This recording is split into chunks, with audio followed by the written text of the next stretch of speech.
Today will be a day to remember for the rest of your life. The Pro Football Hall of Fame is excited to present the heart of a Hall of Famer program connected by Extreme Networks. With over 100 Hall of Famers participating, we have reached 47 states and countries all over the world, sharing the message that football is more than a game and can teach Americans important life values like commitment, integrity, courage, respect, and honesty. But you have to make right decisions even when nobody's watching you. Well, respect is not just given out. It's not handed out like a brochure. It's earned. Today, you are presented with an opportunity to meet and learn from one of the greatest football players of all time. But more important than that, the chance to see that their Hall of Fame life wasn't given to them. They didn't roll out the bed great. They put the work in, on the field, in the weight room, in the classroom, in their communities. They made themselves a Hall of Famer on and off the field. Your feet can't take you where your mind's never been. Because you can make it, but it's just gonna take a little hard work and some effort and the drive and determination.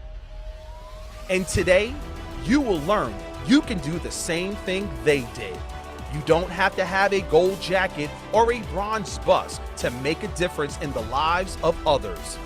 It's your decision whether you want to be a successful student, son, daughter, brother, or sister. If attitudes are contagious, is your attitude worth catching? It's integrity as well, because when you decide to pursue something and you don't quit, that says a lot about you. Commitment to excellence. We can all aspire to be the best. Welcome to a once-in-a-lifetime program, the heart of a Hall of Famer program, connected by Extreme Networks. Number 34, Thurman Thomas. When I think back on my career, a quote comes from a famous book, comes to my mind. It's not about me. My career was successful, and I was able to stand here today because the host of people that contribute to that success. And in closing, to the fans of Buffalo,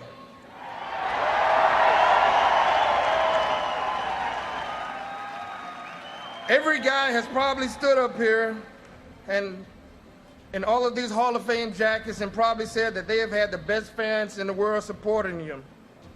I'm here to say that's hogwash. No fans are like my fans, like Bill's fans. You were all out there freezing, spending hard-earned money to cheer us on. You guys are the best. I don't know how to thank you for the support our team has showed over the years. It was a ride that none of us will ever forget, a ride we would all probably love to hop back on. Unfortunately, we can't buy tickets for that ride anymore, but we will always have those memories. To the city of Buffalo, to the Buffalo Bills organization, I love you. Thank you very much.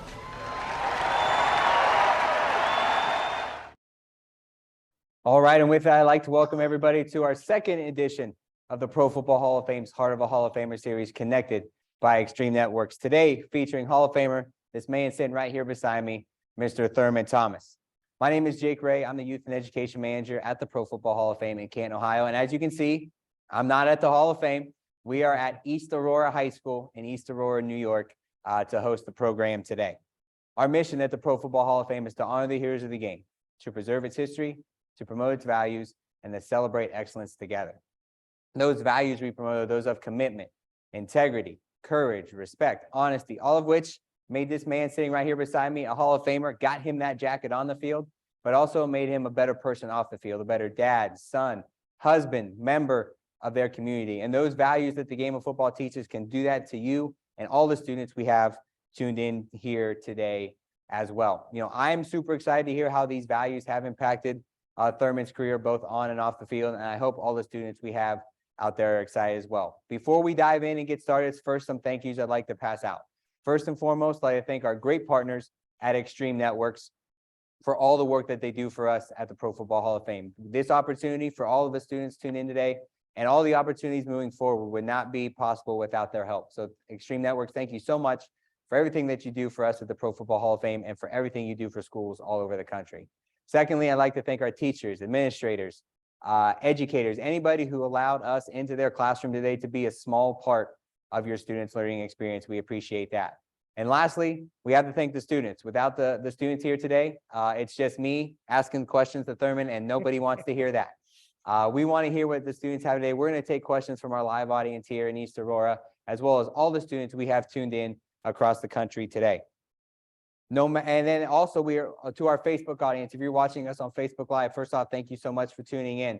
If you have a question, feel free to put that in the comment section, and we'll try our best to make that as part of the program as well. Also, any pictures, video, anything you take of the program today, whether you're here in East Aurora or at one of the schools watching across the country, make sure you tweet those out, post them on your platforms, tag at ProFootballHOF and at Extreme Networks, and use the hashtag HOFvalues, and your post just might be reshared after today. So I would like to welcome officially now one of the greatest to ever step on the football field, one of our Hall of Famers, Thurman Thomas. Everybody, let's give Thurman a round of applause for being here today.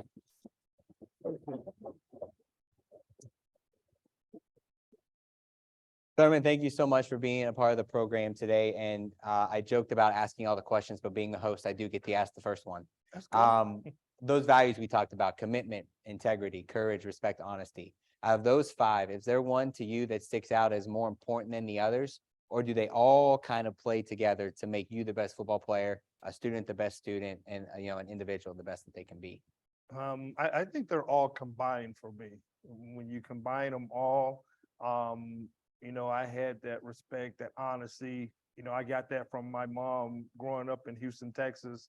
I was only child for a number of years. My mom and dad got married at a very young age, got divorced, still friends throughout the years. And even though they got remarried, they talked to me about respecting the other person. I mean, that's pretty much how I kind of put that at the number one top, because, when you respect people and you talk to them great, you talk to them good, you know what, you want to leave that conversation like, you know what, that guy's a hell of a guy. That guy knows what he's talking about or whatever. I don't want to leave a conversation or someone leave it and saying something bad about me. So it's about that respect, no matter what situation or where you're at. I think the people that are around you, I think they should, be like respected. And that's kind of the way that from my parents all the way through my 35 years of marriage, my 4 kids, my 1 grandson, it's all about what, I taught them. And I can see a reflection of that. It's about respect wherever you are. And hey, that's probably the top one for me. That's awesome, because, you look at your career and, I think everybody's first thought is you're going to go straight to the football field. And how did respect play a factor in that? And you didn't. You talked about how important respect is off the field. We could probably end the program right now, because that's the whole message, right? How important those values that the game teaches you and how you can use those off the field. But I do want to dive into the game a little bit. And you mentioned respect. How important are those values on the field as well? And how did they help you as a teammate and eventually now, becoming a Hall of Famer? Well, you know what? In certain situations, when you're out there in the football field and you realize, everything's not going to be great. Everything's not going to go the way that you want it to go in a football game. You might have a timely fumble or a timely interception. And, and my thing was, those things happen in games and stuff. So I was always that guy who would be like, I got to go up to that guy, because I think if something happened to me doing something like that, he would come to me and try to cheer me up. And I think once you're out on the field like that, and one of the things that I always talks about is that I have so many friends around the National Football League, young and old, that I respect, because I've been to their golf tournaments, I've been to their charity events, and having that respect. And really, when you're out there going against each other, I don't like you or you don't like me, but you know what? I respect what you're doing, not only on the field, but also off the field, helping other people. you talk about that level of respect on the field. Obviously, you respect, like you said, it's hard to like a guy you're lining up across. But you're on a very unique team right now as a member of the Pro Football Hall of Fame. So looking at your career, was there a guy that you respected so much that you couldn't wait to meet when you got inducted to the Hall of Fame, or maybe they're a member of the Hall of Fame after you? Was there not to, you don't have to call anybody out, but was there somebody that you respected so much that you had to tell them when you first came to Canton? That guy would be number one. It would be Earl Campbell. Earl Campbell was my guy. I'm from Houston, Texas. He went to the University of Texas. They called him the Tyler Rose, and he's the reason why I wore 34 because I never got a chance to meet him because he played years before I did, and so once I got to the Hall of Fame, it was my opportunity to tell the man in person that I'm his hero. He's my favorite player. I wear 34 because of you. And at that point in time, he was like, I had no idea that I was your favorite player. And he said, I would have met you a long time ago, but I had no idea. And I was like, oh my God, this is it. So I meet him for the first time. And next to him is Jim Brown. I'm like, oh my God. I like this here, I like being in this situation. And just the respect of what he did early on in his career, led the league when he retired rushing, played 9 years, went to the movies, it was Jim Brown, but the one guy that I did not get to meet that was in the Hall of Fame, but passed, no. He was going into the Hall of Fame, but passed before I got there, was Walter Payton also. You just look at the two guys that I named, they both were 34. And I respected Walter just as much as I respected Jim Brown and Earl Campbell, but those guys, man, and see the way that they carry themselves across the room, I was like, you know what? That's how I'm gonna carry myself across the room when I got to the Hall of Fame. And it's been that way ever since 2007. And it's one of the best 4 or 5 days of my life when we go down to Canton, because you get to relive stuff on the field and you get to see your favorite players of all time, and you get to see the new class that is coming in. So it's a wonderful weekend, but that whole weekend, man, for me is about respecting the guys that came before me. That's very cool. And, we're always going to try and, reflect back to those values. And you talked about respect, and you talked about how to carry yourself. And, you've been retired in the Hall of Fame, and you're still learning from your heroes that you've watched growing up. So football is such a unique sport. We don't want to hate on any other sports, but, we're the Pro Football Hall of Fame. So we got to talk about the game of football and how important it is. So that's enough of me. We want to get some questions from our students. So we're, the perk of being here in East Aurora, we're going to start with our students in here. So whoever shoots their hands up first gets to ask the question. Don't be shy. All right, go ahead. Ooh, least favorite drill. My career, what was my least favorite drill? My least favorite drill was probably stretching. I hated the stretch. I wasn't flexible, so I know they say, well, you got to work on it in order for you to be flexible. But I didn't want to work on it.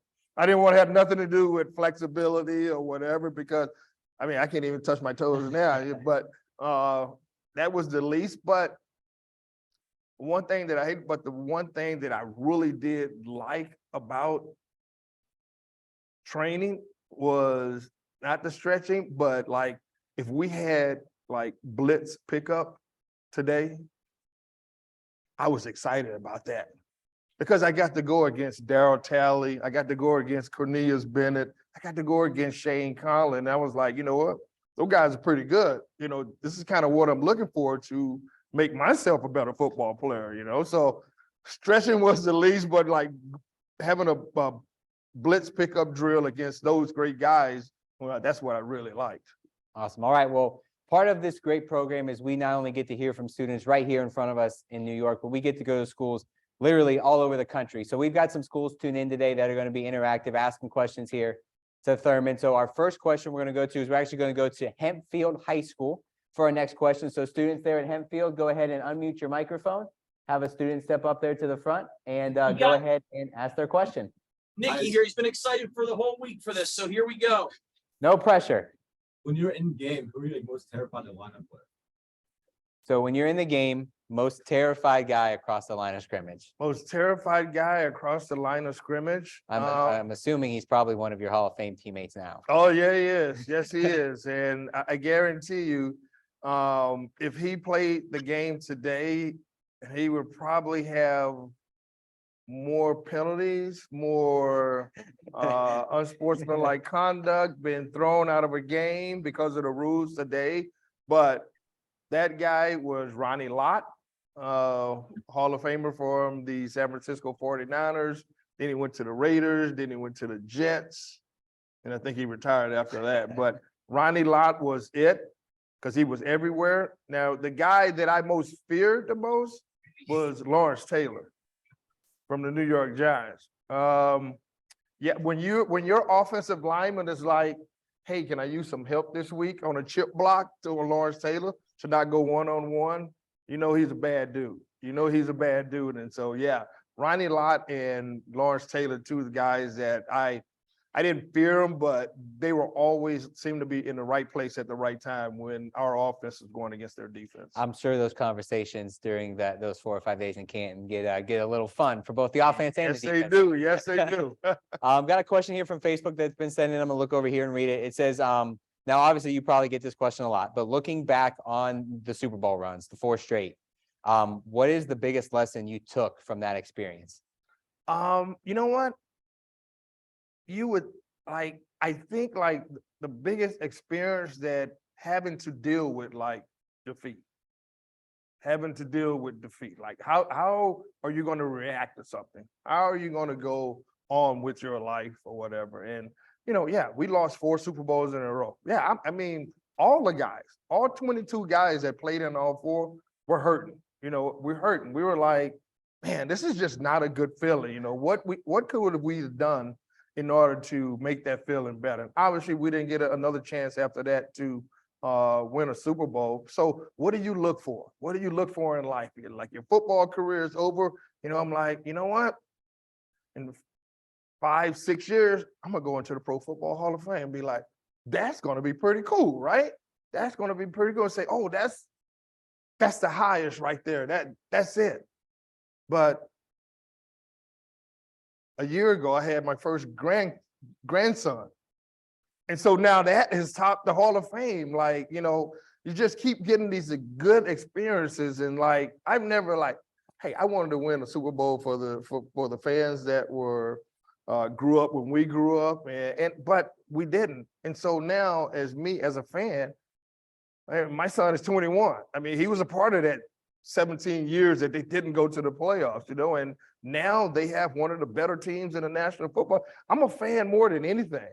I'm a fan now because I'm seeing this with the Bills Mafia, the young, and the people that come from the 90s era. You're seeing them come together, and they're taking over stadiums. We were in Baltimore last weekend. I thought it was a home game. I mean, serious. They were everywhere, and just being a part of that, it's obviously you learn from it. You learn from the defeat how to get stronger, how to handle certain situations at a certain time, and so yeah, it has helped me. I've been pretty much level-headed about when people start talking about, you guys are losing. No, we're not losing. We just still, we just didn't kick your butt at the right time, But as far as guys, just a bunch of great group of guys that I enjoy hanging around with. I mean, we got Hall of Famers on there with Jim and Bruce and Andre, and just a great experience just to keep seeing each other do well. You mentioned Bills Mafia, and I think when people think crazy NFL fans, Bills Mafia is the first one that comes to mind. But we see the tables being broken and all that stuff on social media. But how important is it as a player to have a fan base like that behind you? not only when you play, but you mentioned like now, how important is that fan base for that team and that city? I call the Bills fan, they have a lot of passion. They have a lot of passion for their football team. And I am seeing now that as players, you love that. You love to know you go on the road, it's a 70,000 seat stadium and you probably got maybe 30 in there or something, or 25. That's a big boost to players' confidence. They love that. It's like, you know what, we're playing at home again. You know, it's not filled out to 70,000, but we got enough in here to make some noise. And so the players really enjoy, they really just enjoy seeing all the fans. Their home is home. You know, you're going to have a bunch of Bills fans everywhere. And but when you get on that road, man, you notice a difference. You notice a difference. And you know what? You want to be walking out of that stadium, you know, having them, you know, take over right behind the sidelines after everybody else got kicked out because their team was losing, you know, have them right behind. And, you know, you've seen guys over the years, they'll run to that section and point or whatever. I mean, those guys really get involved with it. And I think it's one of the greatest things that when we used to go down to Miami, I mean, it was Bills fans everywhere back then. So the players really enjoyed the support from the Bills Mafia. Awesome. All right, we're going to head out to another question from one of our schools. We're going to send it to Lindbergh STEM Academy for our next question. So whenever you're ready there, go ahead and step up to the microphone. Go ahead and unmute it, and then go ahead and ask your question here for Thurman. Looks like we're stirring a little bit there at Lindbergh. Now we're looking at the ceiling. There we go. All right, whenever you're ready, go ahead and ask your question.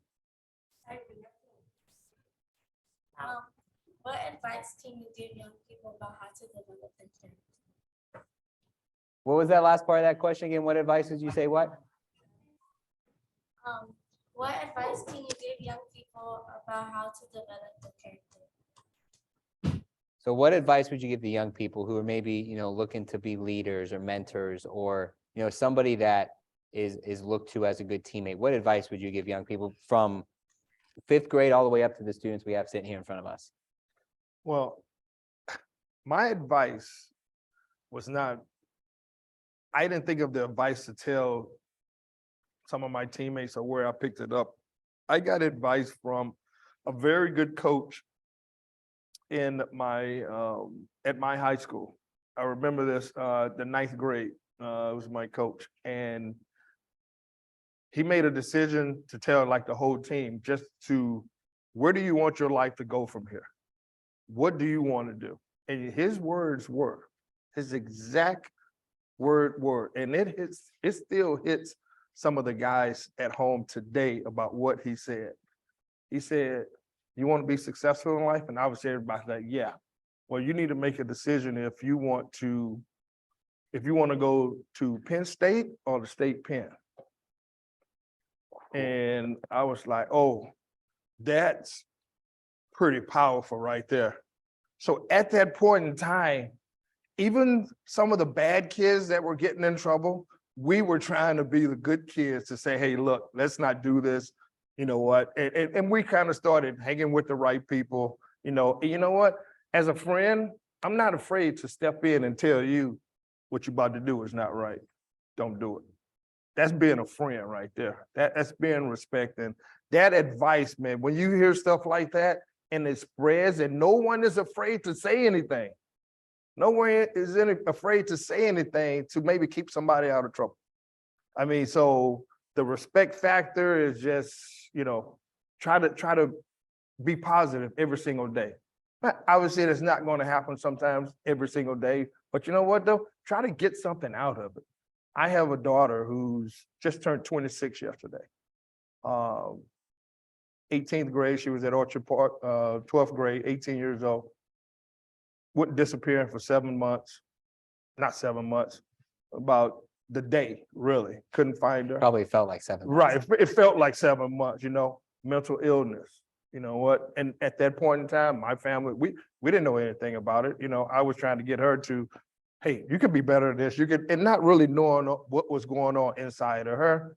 Took her out of high school, went to all these classes, went to stuff like that, but not knowing, So now what have we done? She's gotten some awards around the city of Buffalo. Now we've stepped up to help the mental health situation here in Buffalo. So, I mean, it's all about helping, giving back, man, and doing good. And I tell that story because you know what?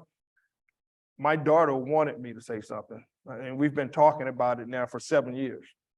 Every single year, we talk about it at a certain function. And it can be difficult, but I think as friends and the good advice coming from whoever it may be would help a lot of people out.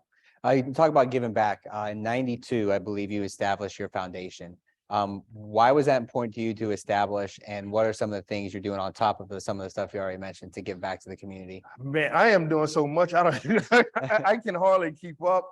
I started the Thurman Thomas Foundation back in 1992 at Erie Community College, giving scholarships over there to kids in need, maybe struggling with certain things. And so now in the last couple of years, we turned it over to, it's the Thurman Thomas Family Foundation, and we're still working with ECC downtown. We have our holidays coming up, and but I think really, you know, as far as that foundation, everything was going. I think the one thing that really got me to kind of open my eyes and really do more for other foundations was what happened with 514 in Buffalo here at the Top Supermarket.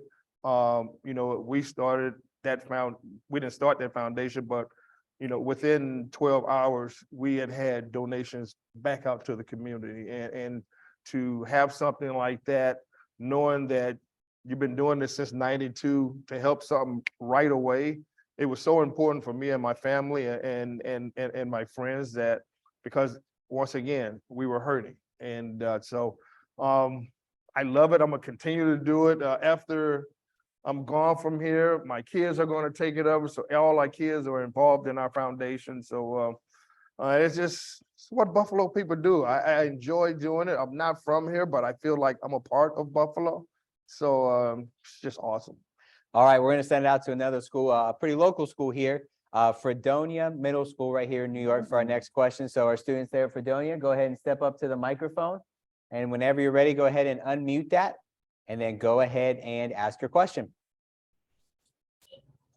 If you didn't go to the NFL, what else would you have done? I didn't go to the NFL. What would I have done? Well, growing up in Houston, my uncles were very, very good at driving large vehicles, 18-wheelers, Greyhound, UPS, Fed. So I thought I was going to be a truck driver.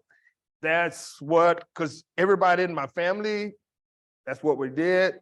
That's what the husband did. Yes, gone a couple of days, couple of weeks from work, but that's what they were doing. I thought it was a great living. We didn't have any problems. So I was like, that's what I'm gonna do. If I don't make it to the National Football League, I'm going to be a truck driver. But before that, before I even thought that I was going to be a football player, I thought I was going to be the next shortstop for the New York Yankees. I was a baseball player before I became a football player. And my parents moved to the certain area that we lived in Houston. They had all the sports except baseball. So that forced me to play football. And that's how that got started. So it's, it's been pretty nice. I would say it, jacket, ring. I would say it turned out pretty well for you there at the end of the day. You talk about getting into the NFL, and we know it's such a small fraternity of people to even make it to the league. Yeah. You get there, you get to Buffalo. What was that welcome to the NFL moment? What was that first moment you remember that you're like, all right, this is different. I'm in the big leagues now. Whether it was a practice, lining up from, you talked about some Hall of Famers already. What was that first moment where you really realized, all right, I'm here? Wow, that's a tough question. Because I didn't feel like I felt like I was there when I made the team. because there's so many unknowns of a 21-year-old coming to Western New York. And when I got drafted by the Bills, I just heard New York. I didn't really hear Buffalo. I just heard New York. I'm like, okay, Yankees, the Mets, but obviously, because I had never been no farther than Nebraska, so I didn't know what was up here. So, yeah, it was that moment that my coach came into my dorm room and said, "You made the cut," and it was kind of like a relief, like, okay, I made the cut. And then we got to the first preseason game, then I played, and then we got to the regular season, and then Monday I go pick up my check, and I'm like, oh my God. I like this job. I mean, I'm like, this is pretty nice. I mean, I'm thinking, I'm like, wow, that's so after that, it just became like, this is my job. So what can I do to get better at my job that's going to keep me around here for as long as I possibly can? And that's when it hit me. I was like, you know what? The following year, I got to get with Jim Kelly and start running some routes and doing some other things. I got to go against Darryl Talley today. You know what? Maybe I don't want to go against Darryl. I want to go against Cornelius because he's similar to, say, a Derek Thomas. So you start learning about other teams, you start learning about other players and what they're good at and what they're great at. And so you kind of like, well, I would like to go against Cornelius because the guy that's holding me is going to be kind of, he's might be a defensive back. And so I need to understand that. So, and once then I was like, you know what? It's not only has I made it, but it's a lot of fun. It's a lot of fun getting to know your teammates. Everybody's from different schools, and you're trying to come together as a team. And so I know all the running backs. I want to know everybody. We all were like wanting to know everybody's situation on the team. My first year, I knew so many families, Bruce family, Jim's family, Daryl's family, and it just grew, and it just grew. And that's kind of when I thought, like, you know what? Yeah, it's just pretty cool. I love this, and just having those guys around just to teach the younger guys. And once I got older, I taught the younger guys that were coming in also. So just it goes to show, the learning never stops. Never. So when all of our students watching today are done with school, guess what?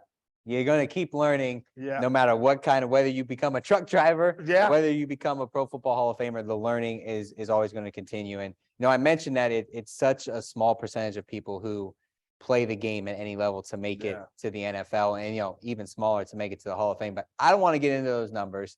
But we do have Nathan Martin, the Youth and Education Coordinator here at the Pro Football Hall of Fame, who's live in our Hall of Fame gallery, kind of the best spot in an entire museum. And we want to not only talk a little bit about Thurman's career, but we want to showcase the awesome museum we have in Canton as well. So we're going to throw it over to Nathan back in Canton, Ohio, in our Hall of Fame gallery.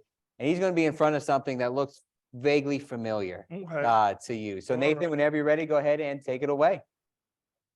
Yeah, Jake, thank you so much for sending it out here. I want to welcome our students, and I want to welcome Thurman to his second home here at the Pro Football Hall of Fame. And like Jake said, I'm standing in the Pro Football Hall of Fame gallery next to a bronze bust that looks pretty familiar here, Mr. Thurman Thomas's bronze bust from the class of 2007. And it just put it in perspective for our students of how special and how great you really have to be to earn one of these bronze busts, that gold jacket, that Hager gold jacket that he's wearing, the K Jewelers Ring of Excellence, how good you have to be. There's been over 300 million people in the history of the game of football that have played at all levels.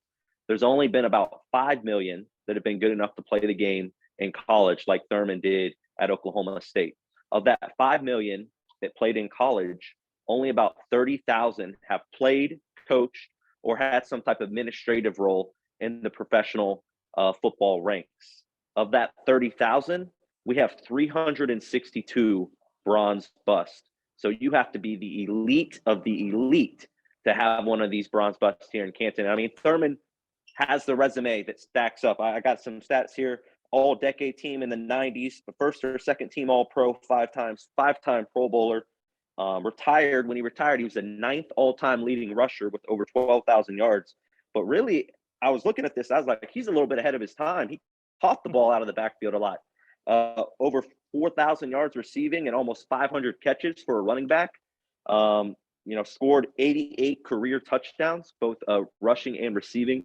So definitely has a career worthy of having one of these bronze busts in the Hall of Fame. But Mr. Thomas, I want to ask you, when you got selected and you were enshrined in the Pro Football Hall of Fame, each of our Hall of Famers gets the opportunity to choose someone to present them for their enshrinement in the Pro Football Hall of Fame. And I mean, you've got family, you've got friends, you've got teammates, but you selected your head coach or former head coach, Mr. Marv Levy, a fellow Hall of Famer, to present you. Why did you choose Coach Levy to be your presenter when you were enshrined in the Hall of Fame?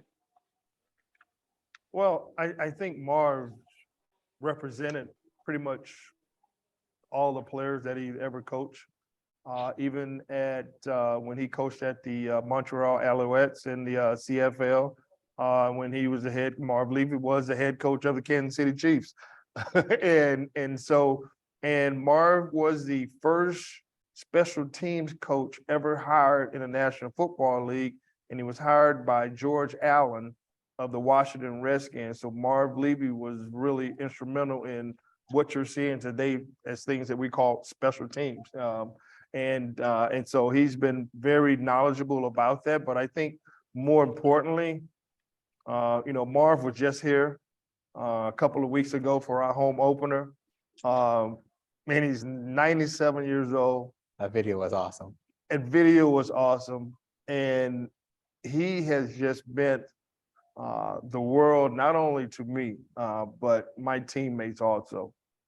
When I got here, Marv Levy was 66 years old.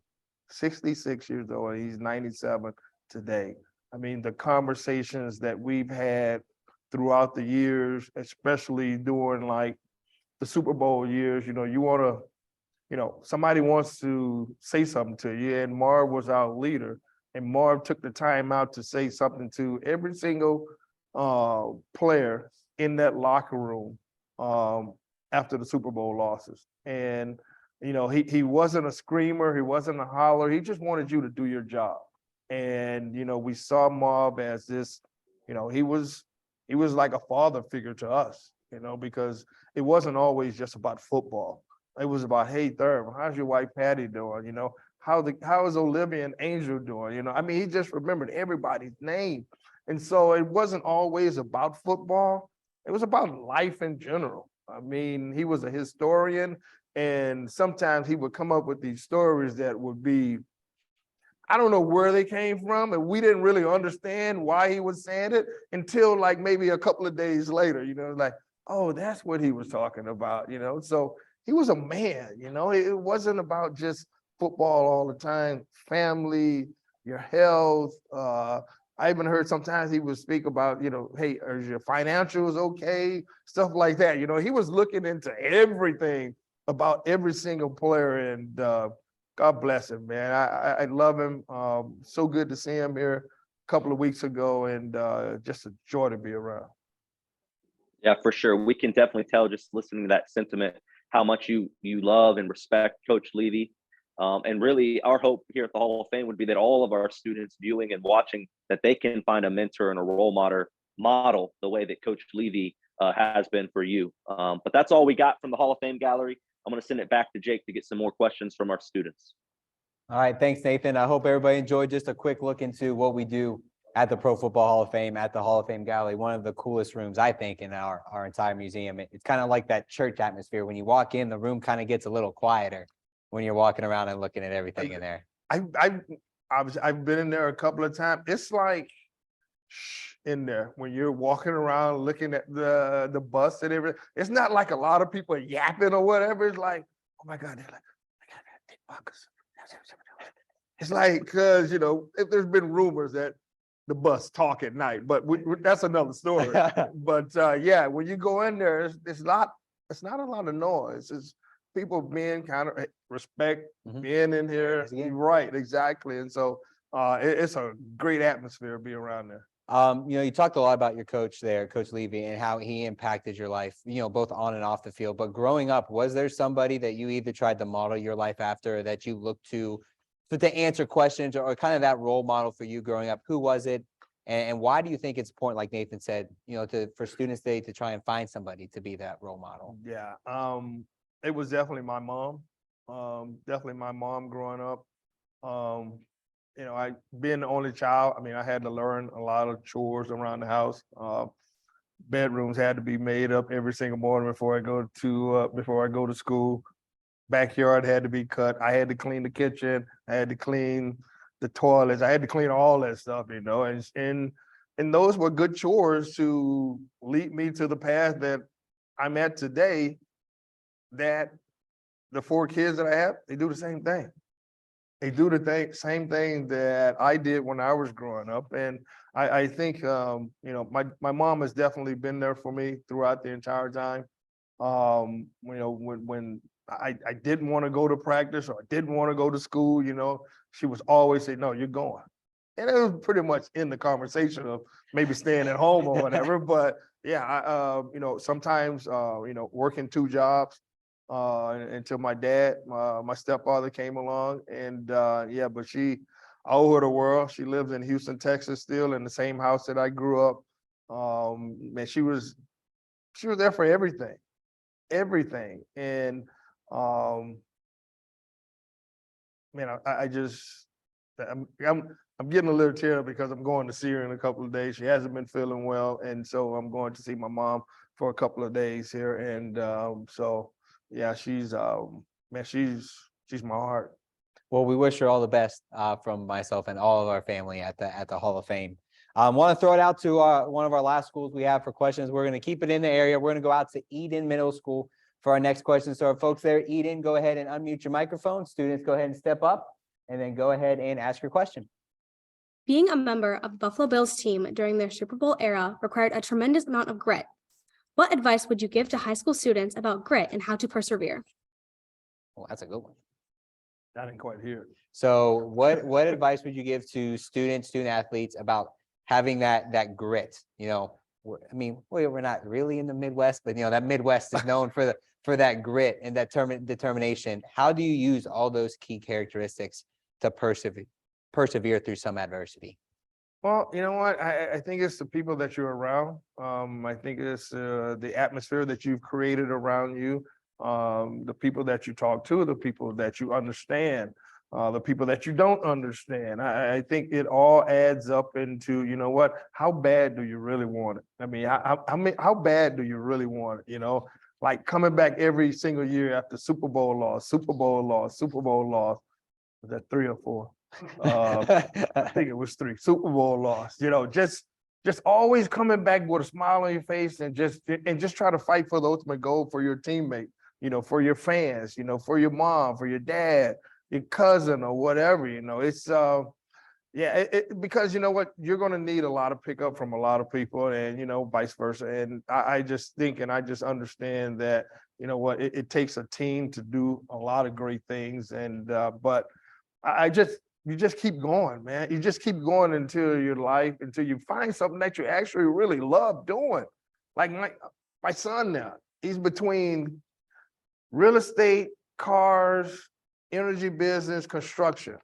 He just turned 21. Choose one or two. Choose one or two. Stop beating them right before you know it. You're 26, 27, and 5 years ain't going by, and you don't know what you're going to do. You don't know what you're going to do. So, man, have a plan. Stay with it, man. Keep striving to just be better every single day. Looking into your career, obviously you mentioned some of the Hall of Famers you played with and the pros. You mentioned Marv obviously being a Hall of Famer, Andre Reed, Jim Kelly, Bruce Smith, the Hall of Famers from the team there. But looking back into college, you played with a guy named Barry Sanders. Ooh. What was it like to be at Oklahoma State?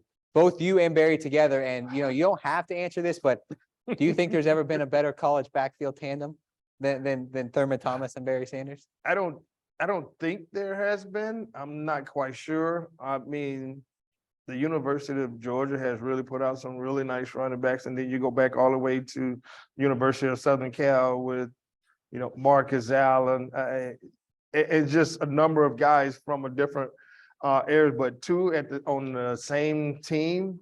It was pretty scary.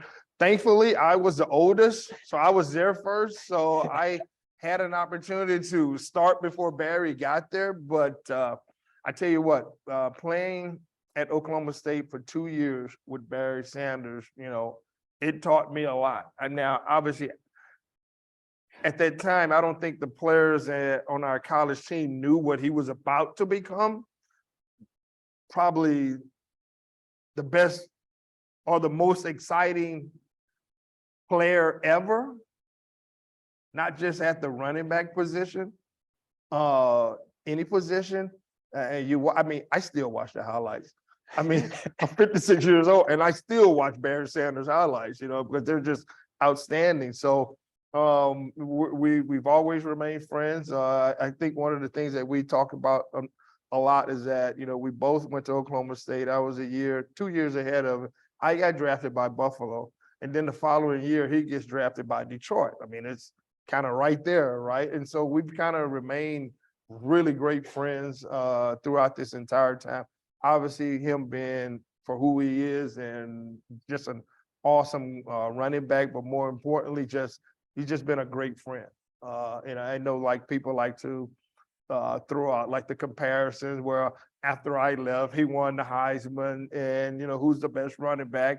I always say, well, Barry's definitely better. Barry's definitely better. But when you look at Detroit and Buffalo, I would take my career with the Bills when I would take with Detroit. So it's just an awesome guy. Love being around. I love seeing now like he's more involved with the Heisman Trophy candidate that they have on Saturdays now with all the other Heisman Trophy winners across. He's getting more. He's been a shy guy his entire life, but just when you talk to him, when you see him, man, it's like it's unbelievable. He is just a great freaking guy. So homework for everybody watching is I want you at some point, not in school because you need to learn, but when you're home, go to YouTube, look up some Barry Sanders highlights and just to see. Seen Barry Sanders highlights? Raise your hand if you've seen Barry. All right, you're good. All right, good. That's good. Yeah, I know people seen Barry Sanders. When did you know he was different? When did that? Was it the first practice he was on campus? When did you see that flash, that ability? I tell you what happened. My 2 years I was there with Barry Sanders. He was a freshman and he was on the kickoff return team. And boom, they kicking off. This is the start of the season. Kicks it off. He runs it back 100 yards. Just flat out 100 yards, right? I'm like, okay, so we go through the year. We kind of struggle a little bit. The second year, opening kickoff, he runs it back 100. That's 2 years in a row. I'm like, he's pretty good. He's pretty good. Yeah. And so throughout the year when we were playing my senior year, his sophomore year, we would beat teams, 40 or 20 or whatever. And me being the type of guy, I'm like, no, I want to see him play.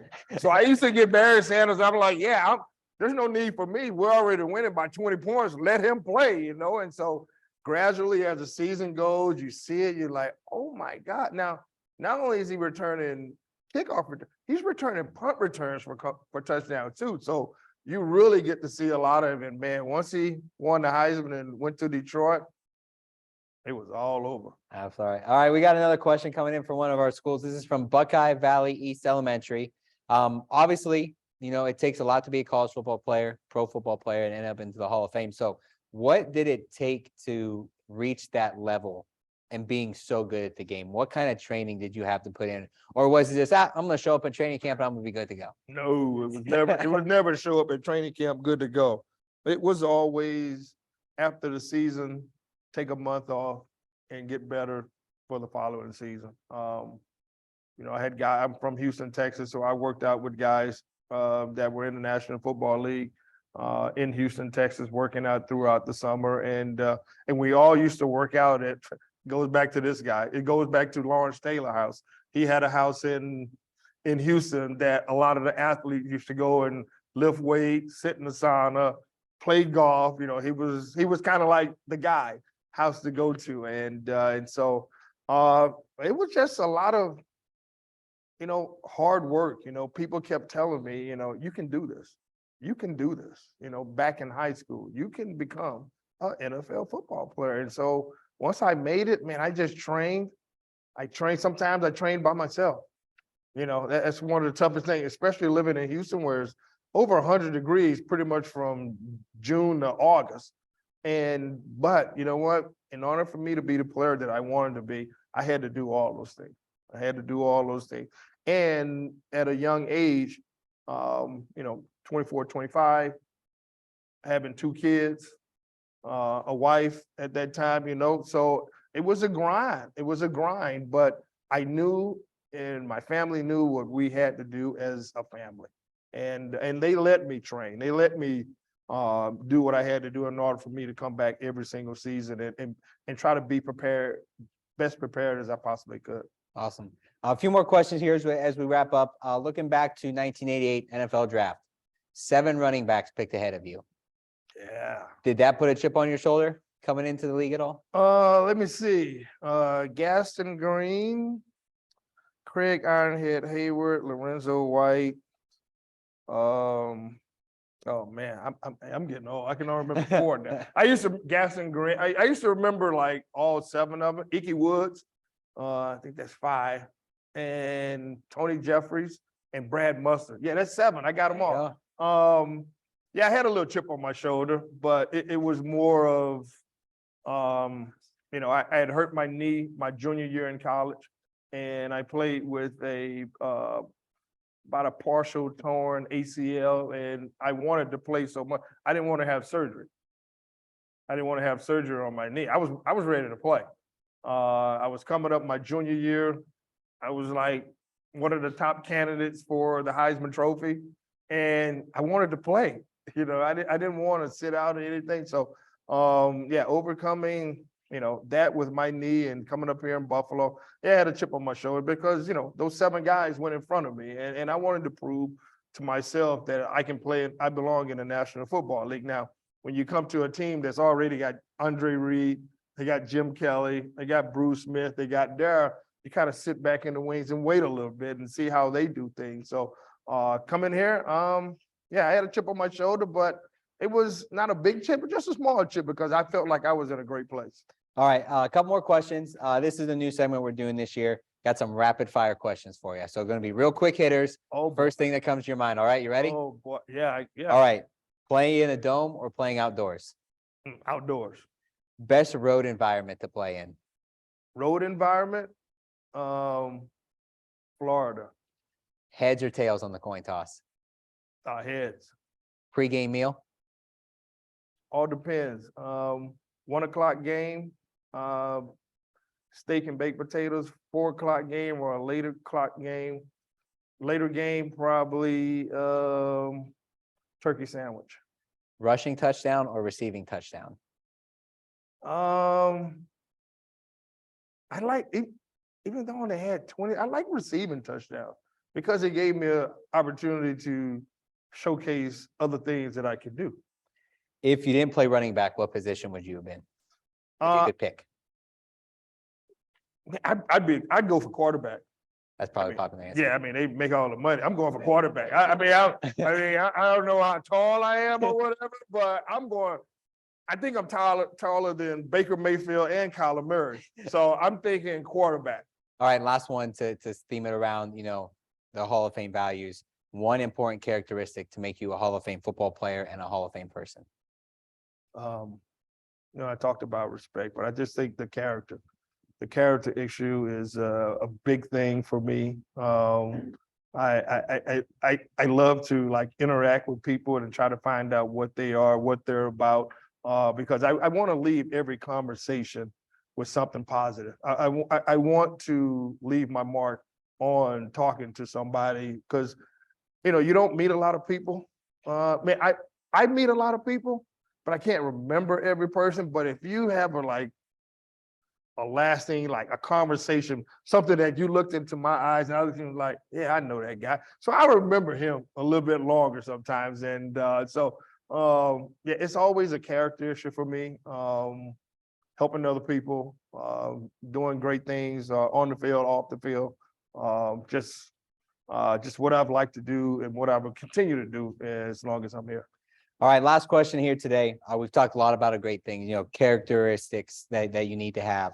The certain level of respect, being a great teammate, being able to lead and continue to learn. But if we can sum everything up, one quick sentence, one quick thought, what is one thing you want everybody in this room, everybody watching online, everybody on Zoom to leave this program with today? To leave this program with today, I could say, yeah, Bills winning the Super Bowl. That's a good answer. That's right. That's a good answer, right? Yeah. I think everybody might be on board with that, but I will say, you know what? I really enjoyed coming here and talking. I think this is my third one that I've done throughout the years. And it has always been the same kind of message from me to everyone else is that, you know what? Enjoy your life. Enjoy your life, enjoy your friends, enjoy your family, and hey, pray for the people in Florida, pray for the people in Mississippi. Just try to have more positive energy about a lot of different things. Because I know with social media and all of these things that it's out there. And you're probably going to listen to it. But you might not understand it, or do you just walk away and be like, I don't want no part of that. I want something bigger and better than this. And with that, to me, it's just helping other people. That's saying hi to people. I was in Baltimore and I said hi to probably 100,000 folks. Hey, how you doing? Nice to meet you. Hold the door open for you. Just be kind. Just be kind. All right, with that, we're going to wrap up this latest installment of the Pro Football Hall of Fame's Heart of a Hall of Famer series connected by Extreme Networks. First off, Thurman, thank you so much for giving time out of your busy schedule to be here today. We greatly appreciate it, both us at the Hall of Fame and all of our students out there as well. To all of our students who tuned in today, thank you so much. Thank you so much to the staff here at East Aurora High School for all the help that they had with setting everything up. And with that, let's give one last round of applause to our Hall of Fame guest today, Thurman Thomas.